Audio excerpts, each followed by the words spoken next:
Selamat pagi anak-anak. Pagi, Bu. Hari ini kita mau belajar tentang pelajaran agama dengan tema gereja yang satu, kudus, katolik, dan apostolik. Tetapi sebelum kita mulai dengan pelajaran, Ibu Guru ingin memperkenalkan nama dan asal kampus dan Ibu Guru belajar. Nama saya Ibu Elizabeth Ganut, biasa dipanggil Ibu Elsa. Saya dari Sekolah Tinggi Pastoral Kateketik Santo Fransiskus Assisi Semarang. Saya datang ke sini untuk belajar bersama anak-anak karena salah satu tuntutan dari kegiatan PPG kami harus belajar dengan anak-anak.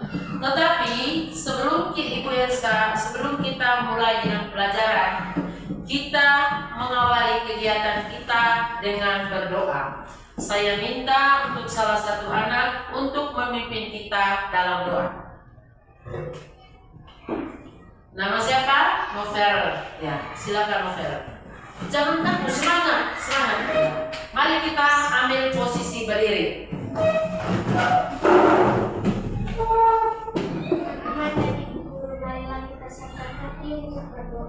Dalam nama Bapa dan Putra dan Roh Kudus. Amin. Salam Maria, penuh rahmat, Tuhan sertamu. Terpujilah engkau di antara wanita, dan terpujilah buah tubuhmu Yesus. Santa Maria, Bunda Allah, doakanlah kami yang berdosa ini, sekarang dan pada waktu kami mati. Amin. Dalam nama Bapa dan Putra dan Roh Kudus. Amin. Terima kasih Novel. Kita tepuk tangan untuk Novel. Kita lanjut dengan pelajaran kita. Sebelum Ibu Elsa melanjutkan dengan menjelaskan tujuan pembelajaran hari ini, Ibu Elsa ada memberikan beberapa pertanyaan singkat untuk membuka seluruh kegiatan kita.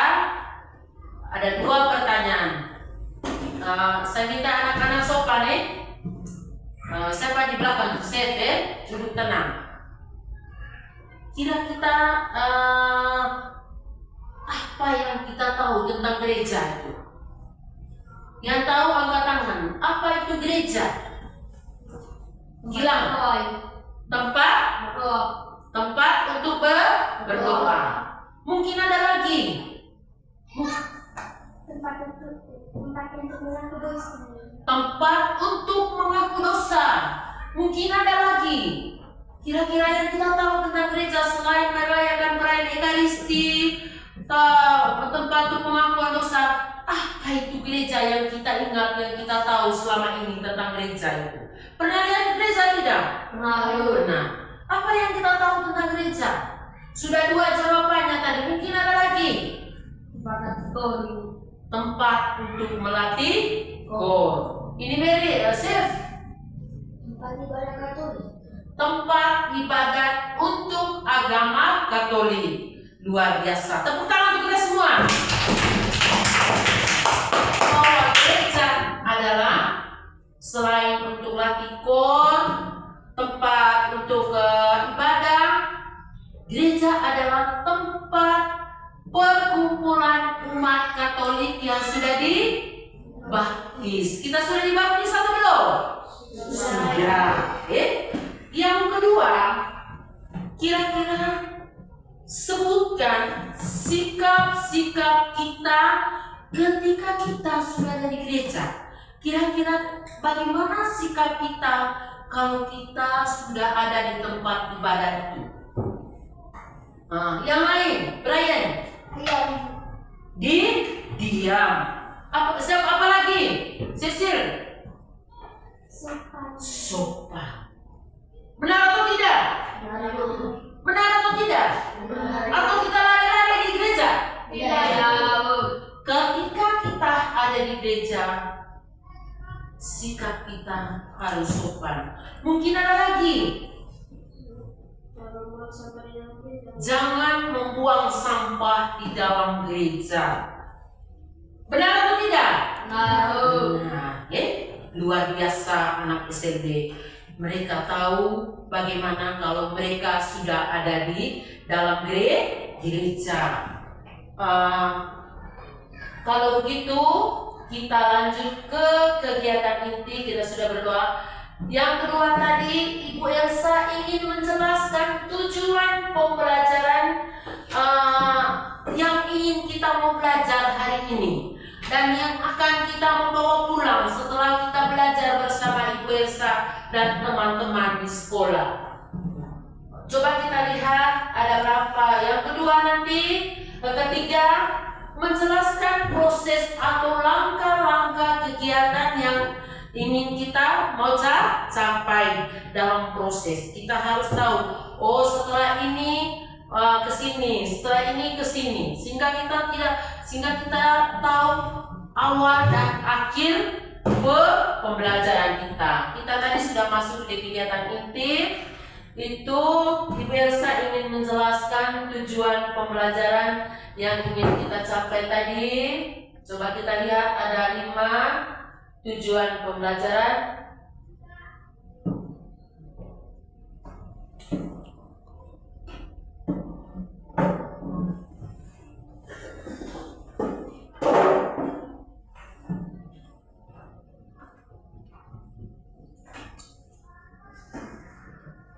Yang pertama, peserta mampu menjelaskan arti gereja yang sesungguhnya. Yang kedua, peserta mampu menjelaskan arti gereja yang satu, kudus dan apostolik. Yang ketiga, peserta menyebutkan kegunaan gereja. Yang kelima, 4, peserta didik dapat menyebutkan ciri-ciri perbuatan yang sesuai dengan sifat gereja. Yang kelima, peserta didik menjelaskan arti gereja yang bersifat kudus dan apostolik. Kita lanjut dengan rangka kegiatan kita tadi. Yang pertama, mengorientasi kegiatan kita pada sebuah masalah kecil. Dengan kita mendengarkan cerita tentang kisah persahabatan Aurel, Kesia, dan Maria, Angela, Kesia, dan Aurel. Ibu Elsa membacakan sebuah cerita ini. Meskipun tinggal di desa yang berbeda, Maria, Angela, Kesia, Aurel tampak berteman akrab di sekolah. Bahkan mereka berbeda kelas. Maria kelas 5A, Angela kelas 5B, dan Aurel di kelas 5C. Sedangkan Kesia kelas 5D. Jika dilihat dari latar belakang keempat anak ini, terdapat perbedaan yang sangat menonjol. Persahabatan mereka mulai akrab sejak mereka mengikuti les persiapan komuni pertama di gereja. Sejak saat itulah mereka bermain dan belajar bersama. Setiap hari mereka membuat jadwal untuk setiap kegiatan mereka, baik yang untuk belajar maupun untuk kegiatan rohani bisa di gereja. Dari empat anak ini, satu orang teman mereka, yaitu Aurel, tidak setia dengan jadwal yang sudah ditentukan bersama, sehingga membuat persahabatan mereka menjadi tidak akur. Saat mereka sudah duduk di bangku SMP, persahabatan mereka pun tetap terjalin, kecuali satu orang, yaitu Aurel. Ketika sahabat itu sepakat untuk mendaftarkan diri dalam sebuah kelompok doa, yaitu anggota Legio Maria di gereja. Itu ceritanya tadi. Tentang apa tadi ceritanya? Kita lanjut ke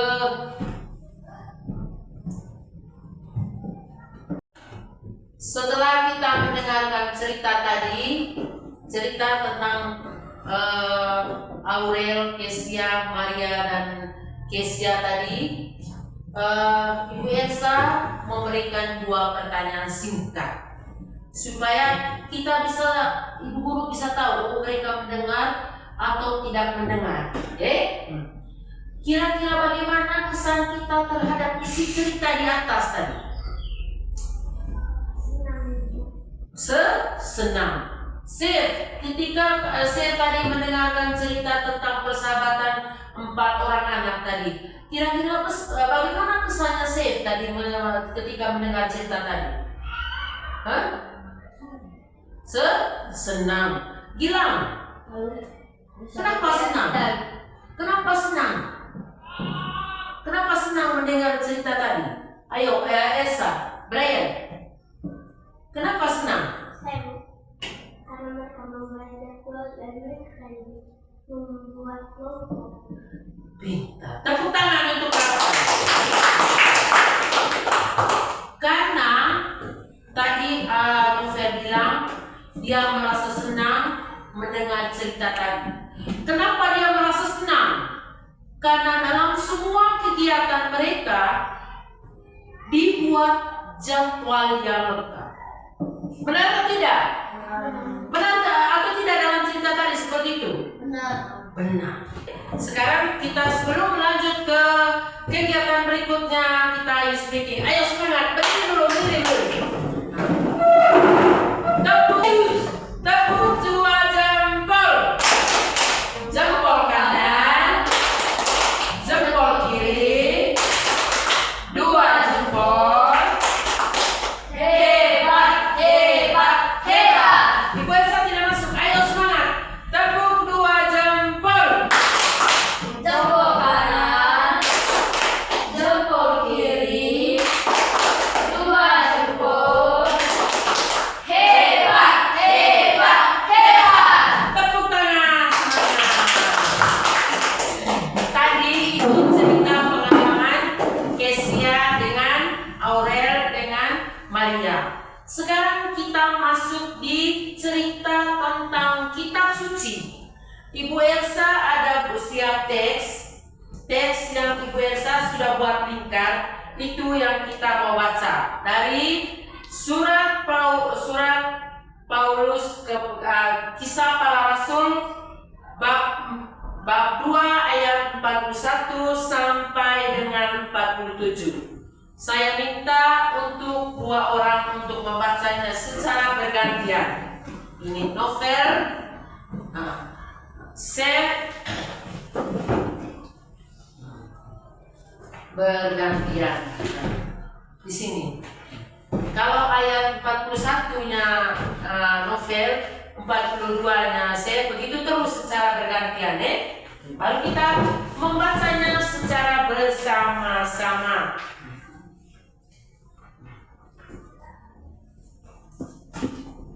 Ayo.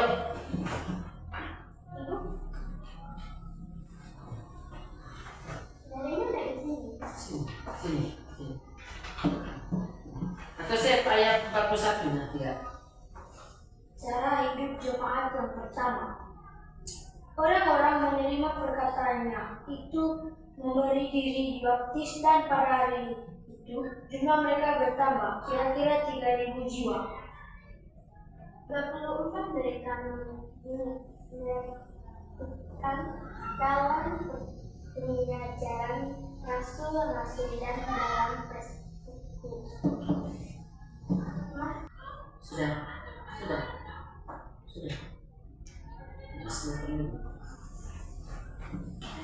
Sudah dengar bacaan kitab suci? Sudah. Atau Ibu Elsa mau baca satu kali lagi? Iya. Terima kasih untuk Seth dengan Novel. Kita tepuk dulu untuk kita membaca surat Salah hidup jemaat yang pertama dari Kisah Para Rasul. Orang-orang yang menerima perkataan itu memberi diri dibaptis, dan pada hari itu jumlah mereka bertambah kira-kira 3.000 jiwa. Demikianlah sabda Tuhan. Syukur kepada Allah. Nah, setelah kita membaca kitab suci ini, teks kitab suci ini, kita duduk di kelompok masing-masing untuk mengerjakan tugas. Untuk mengerjakan tugas. Pertanyaannya ada di dalam sini. Saya juga membagi teks ini supaya kamu bisa lihat di teks ini. Ya, Cecil sini.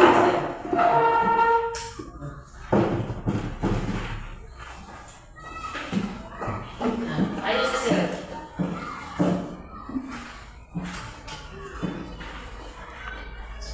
Dua di dokter kan? Iya, biasa. Ya. Ayo kerja sudah. Tugas. Di kelompok, buat kelompok.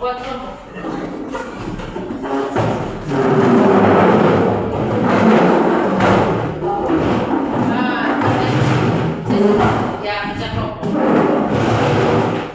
Ini pertanyaannya ada di teks. Ambil kertas, jawab singkat sesuai dengan isi bacaan. Teks kitab sucinya ada. Saya coba lihat di sini. Pertanyaannya guys, apa? Tulis di kertas. Ambil kertas masing-masing. Ya. Singkat saja, jangan ambil banyak-banyak sampai di titik berhenti begitu. Ya. Tulis saja. Ayo tuliskan cepat-cepat. Ya. Nanti presentasi di depan hasil diskusi.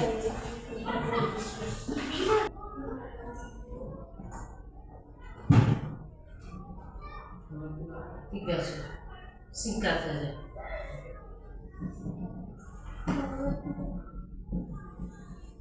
Tiga. Iya. Sudah? Kalau sudah, sekarang kita kembali ke tempat duduk masing-masing, dan setiap kelompok untuk satu orang untuk presentasikan hasil kerja kelompoknya. Ayo, empatnya sudah. Iya, ini ada berapa pertanyaan? Ayo, kembalikan ke tempat duduk masing-masing untuk salah satu peserta anggota ketua kelompoknya yang presentasi hasil diskusi kelompok. Sekarang dari kelompok 1, siapa yang mau maju? Jangan lupa yang kita kalau mau presentasi itu kira-kira kata pengantarnya bagaimana? Teman-teman, kami mau presentasi hasil diskusi kelompok 1. Ya. Sekarang kembali ke tempat duduk. Teman-teman, saya akan presentasikan hasil diskusi kelompok 1.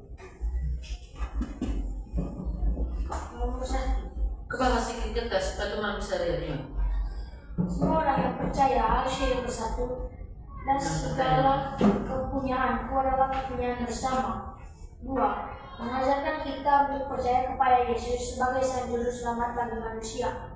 3. Di dalam anggota warga gereja selalu merayakan perayaan Ekaristi bersama dan melaksanakan kegiatan sosial di masyarakat.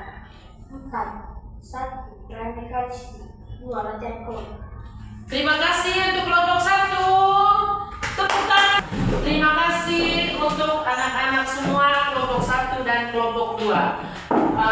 Mungkin kita bisa lihat bersama selain yang hasil kelompok kerja, coba kita lihat di sini dari teks kitab suci yang kita mau belajar dari isi kitab suci dari Kisah Para Rasul hari ini adalah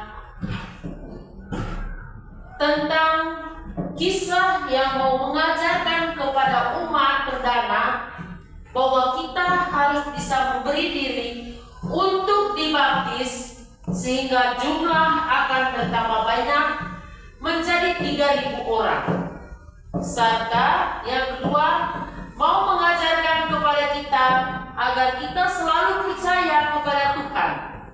Karena semua yang kita milik di dunia adalah milik yang harta yang berasal dari Tuhan dan menjadi milik kita semua. Saya rasa itu untuk menambah hasil jawaban dari anak-anak semua. Setelah kita membaca teks cerita singkat tadi, kita perdalamkan lagi lewat membaca kitab suci. Dan setelah membaca kitab suci tadi, kita dituntut untuk membuat kerja dalam kelompok, dan kelompok mempresentasikan hasil kerja mereka tadi luar biasa. Selain itu kita tadi menyimpulkan sedikit tentang makna dan isi kitab suci yang baru kita dengar, yang untuk melengkapi jawaban dari anak-anak semua. Kita kembali ke dari semua kegiatan kita coba membuat kesimpulan secara bersama-sama. Mau atau tidak? Mau. Nah, ayo speaking dulu, ayo. Tekuk, fokus. Melihat, mendengar, mengingat. Fokus. Nah, kita lanjut dengan membuat kesimpulan secara bersama-sama. Maksudnya anak-anak, kenapa kita harus membuat kesimpulan dari pelajaran kita? Maksudnya kita bisa bawa pulang hari ini. Oh, yang Ibu Elsa ajarkan tadi di sekolah bersama kami tentang apa? Tema yang kita belajar tadi hari ini tentang apa? Tema yang kita belajar pertama yang Ibu Elsa jelaskan tadi apa? Gereja yang satu, kudus, katolik, dan apostolik. Dari tema itu kita sudah menjabarkan dari beberapa kegiatan tadi. Nah, sekarang kita sama-sama membuat kesimpulan pelajaran kita. Yang pertama, Kristus mau menegaskan para muridnya untuk selalu menunjukkan sikap serta ciri-ciri kehidupan tertentu. Bisa paham? Bisa bawa pulang? Bisa. Yang kedua, berdasarkan pada sabda serta ajarannya, gereja terpanggil untuk mewujudkan diri sebagai komunitas dengan ciri-ciri yang satu, kudus, katolik, dan apostolik. Nah, Ibu Elsa, kita coba lihat satu persatu.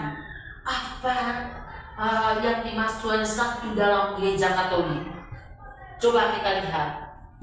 Ciri satu mau menegaskan bahwa gereja sebagai kumpulan orang beriman kepada Kristus yang hendaknya berhimpun menjadi umat Allah. Ini terdapat dari bacaan surat Paulus kepada umat surat Petrus bab 2 ayat 5 sampai 10 dan menjadi satu tubuh Korintus 12 ayat 12. Yang kedua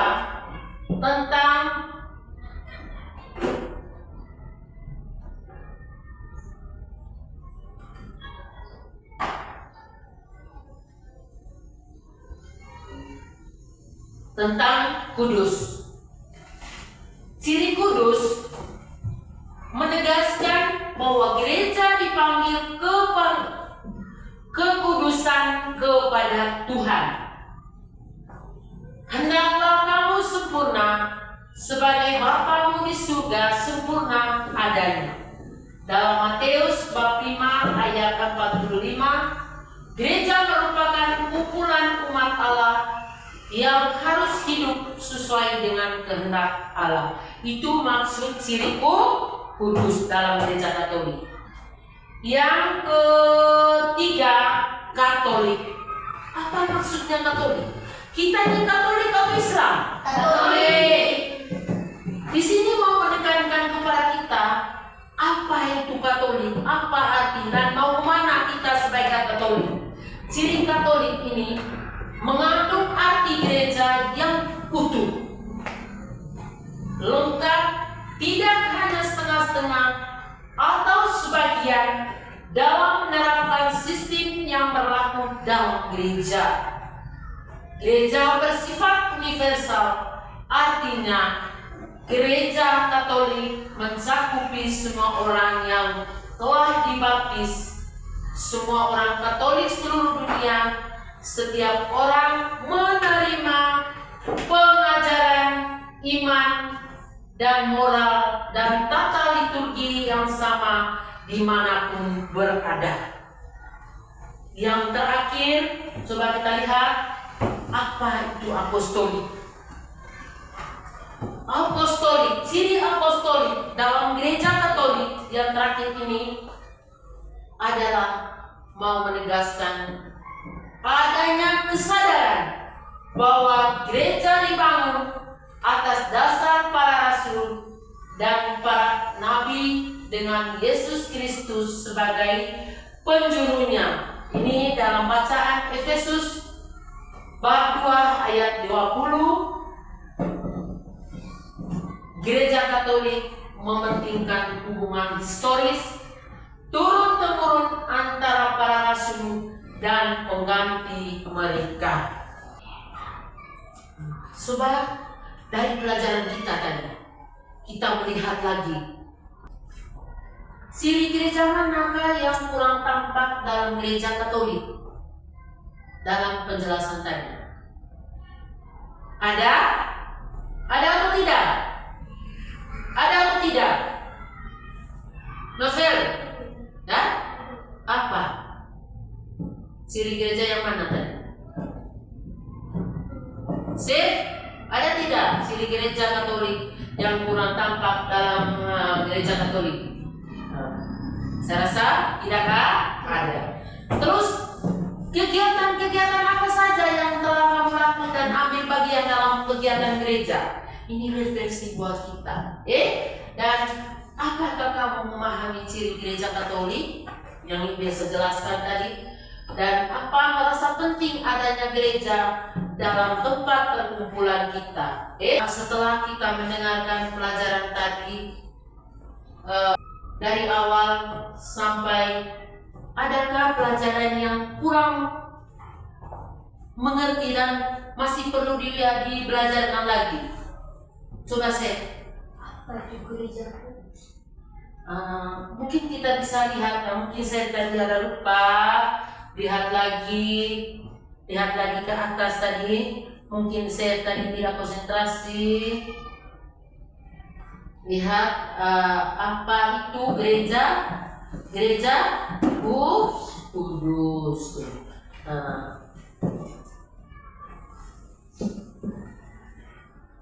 Biasa buka lagi ya. Coba lihat chef, coba tidak lihat. Ciri kudus tadi.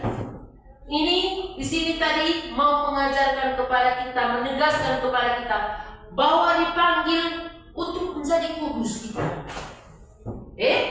Supaya kita selalu berjalan di jalan yang benar, yang sesuai diajarkan oleh Tuhan.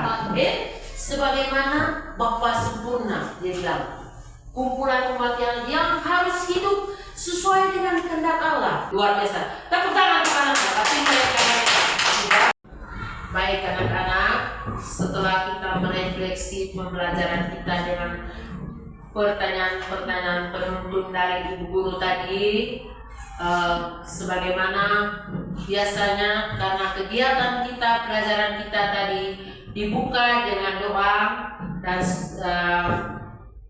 sebagai orang beriman juga kegiatan kita harus tutup dengan doa. Saya minta salah satu dari anak-anak dalam doa. Mari kita tutup kegiatan ini dengan doa. Teman-teman dan ibu-ibu, marilah kita berdoa. Dalam nama Bapa dan Putra dan Roh Kudus. Amin. Salam Maria. Salam Maria, penuh rahmat, Tuhan sertamu. Terpujilah engkau di antara wanita, dan terpujilah buah tubuhmu Yesus. Santa Maria Bunda Allah, doakanlah kami yang berdosa ini, sekarang dan pada waktu kami mati. Amin. Dalam nama Bapa dan Putra dan Roh Kudus. Amin. Terima kasih.